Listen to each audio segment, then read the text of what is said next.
when, in the course of human events, it becomes necessary for one people to dissolve the political bands which have connected them with another, and to assume among the powers of the earth the separate and equal station to which the laws of nature and of nature's God entitle them. A decent respect to the opinions of mankind requires that they should declare the causes which impel them to the separation.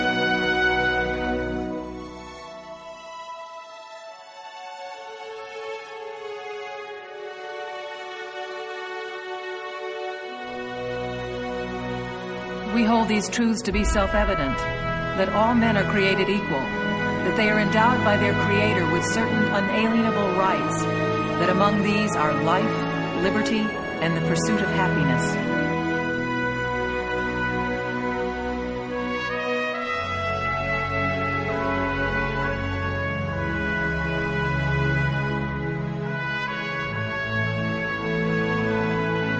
That to secure these rights, governments are instituted among men, deriving their just powers from the consent of the governed. That whenever any form of government becomes destructive of these ends, it is the right of the people to alter or to abolish it and to institute new government.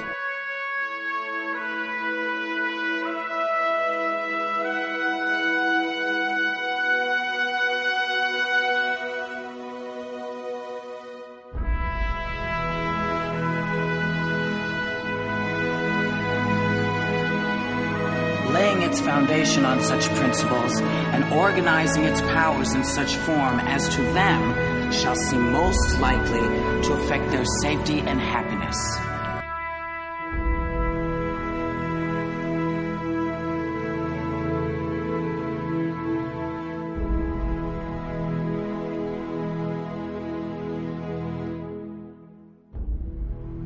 Prudence indeed will dictate that governments long established should not be changed for light and transient causes. And accordingly, all experience hath shown that mankind are more disposed to suffer while evils are sufferable than to right themselves by abolishing the forms to which they are accustomed.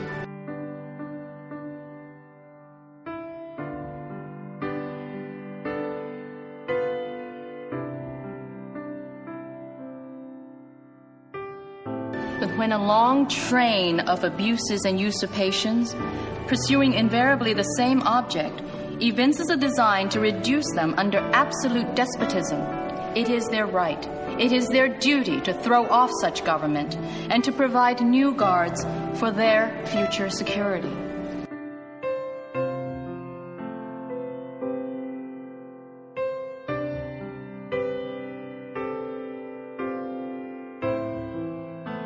Such has been the patient sufferance of these colonies, and such is now the necessity which constrains them to alter their former systems of government.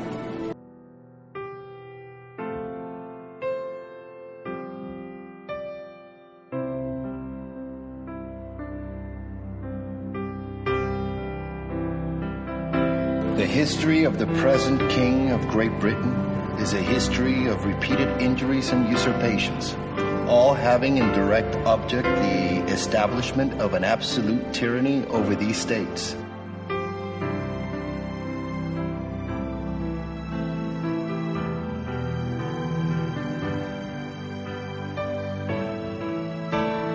To prove this, let facts be submitted to a candid world.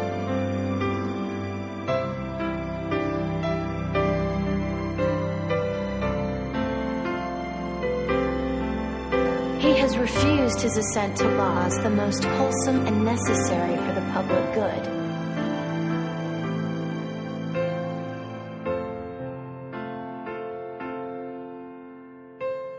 He has forbidden his governors to pass laws of immediate and pressing importance, unless suspended in their operation till his assent should be obtained.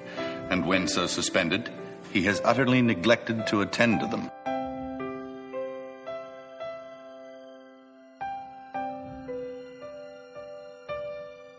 He has refused to pass other laws for the accommodation of large districts of people unless those people would relinquish the right of representation in the legislature, a right inestimable to them and formidable only to tyrants.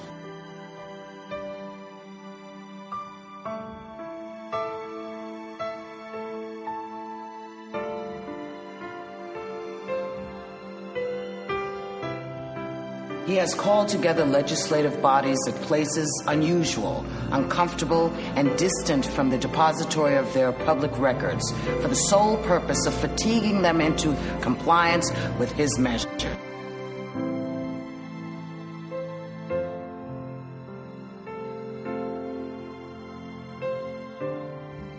He has dissolved representative houses repeatedly for opposing with manly firmness his invasions on the rights of the people. He has refused for a long time after such dissolutions to cause others to be elected, whereby the legislative powers, incapable of annihilation, have returned to the people at large for their exercise.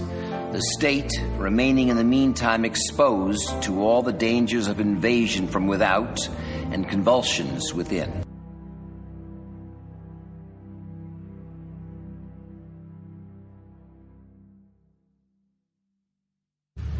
He has endeavored to prevent the population of these states, for that purpose obstructing the laws for naturalization of foreigners, refusing to pass others to encourage their migrations hither, and raising the conditions of new appropriations of lands.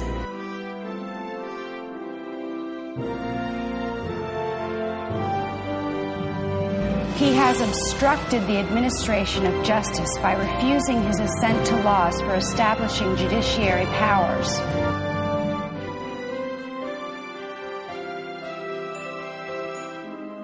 He has kept among us in times of peace standing armies without the consent of our legislatures. He has affected to render the military independent of and superior to the Constitution and unacknowledged by our laws, giving his assent to their acts of pretended legislation.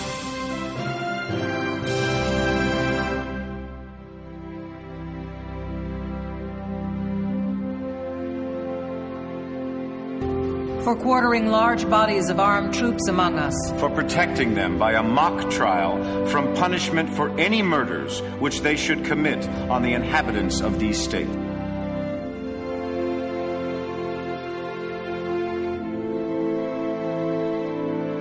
For imposing taxes on us without our consent. For depriving us in many cases of the benefits of trial by jury. For transporting us beyond seas to be tried for pretended offenses. For abolishing the free system of English laws in a neighboring province, establishing therein an arbitrary government, and enlarging its boundaries so as to render it at once an example and fit instrument for introducing the same absolute rule into these colonies.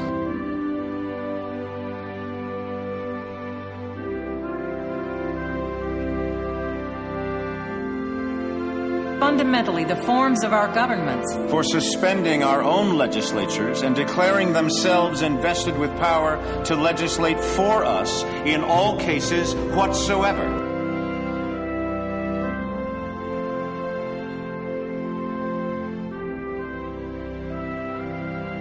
Declaring us out of his protection and waging war against us. He has plundered our seas, ravaged our coasts, burnt our towns, and destroyed the lives of our people.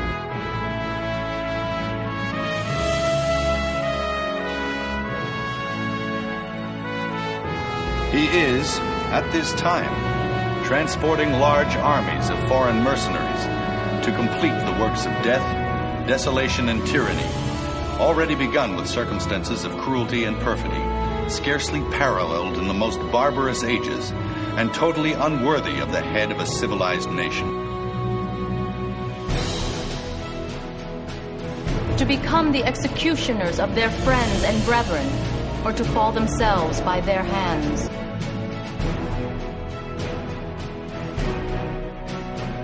He has excited domestic insurrections amongst us, and has endeavored to bring on the inhabitants of our frontiers the merciless Indian savages whose known rule of warfare is an undistinguished destruction of all ages, sexes, and conditions.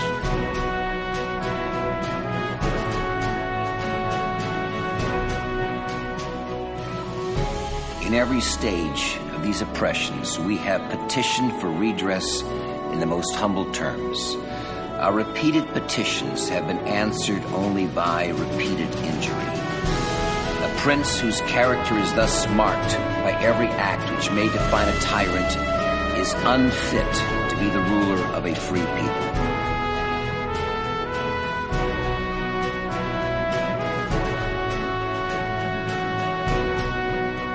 Nor have we been wanting in attentions to our British brethren.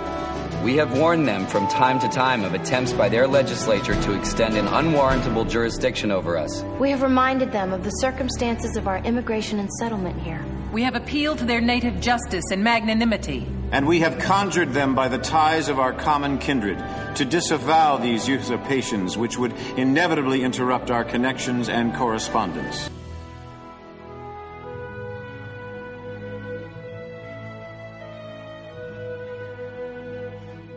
They, too, have been deaf to the voice of justice and of consanguinity. We must, therefore, acquiesce in the necessity which denounces our separation and hold them, as we hold the rest of mankind, enemies in war, in peace, friends.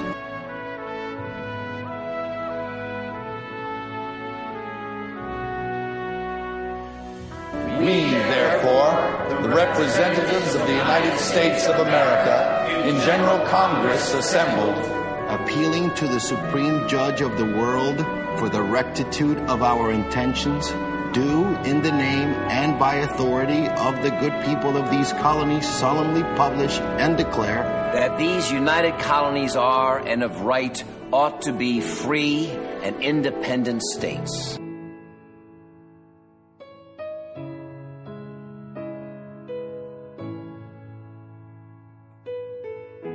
That they are absolved from all allegiance to the British Crown. And that all political connection between them and the state of Great Britain is and ought to be totally dissolved.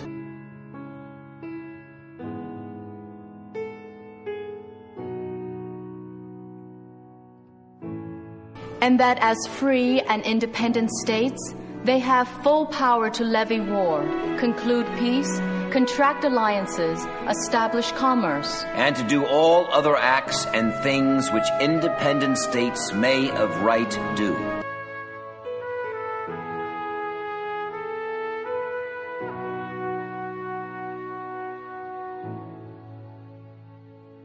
and for the support of this declaration, with a firm reliance on the protection of divine providence, we mutually pledge to each other our lives, our fortunes, and our sacred honor.